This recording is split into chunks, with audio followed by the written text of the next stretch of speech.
مدینہ منورہ میں ایک غریب عورت رہتی تھی۔ گھر میں کھانے کو کچھ نہیں تھا، بس ایک کھجور تھی۔ اسی دوران دروازے پر ایک فقیر آیا اور بولا، اللہ کے راستے میں کچھ دے دو۔ عورت نے دل ہی دل میں سوچا، میرے پاس تو کچھ نہیں، لیکن یہ ایک کھجور ہے، میں یہ اللہ کے لیے دے دیتی ہوں۔ اس نے وہ ایک کھجور صدقہ کر دی۔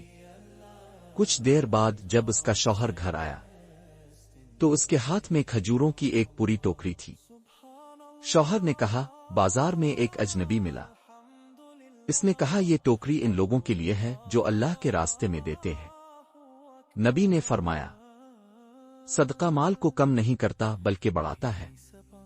چھوٹی سی چیز بھی اگر اخلاص اور سچے دل سے دی جائے تو اللہ تعالیٰ اسے برکت اور اجر میں بدل دیتا ہے۔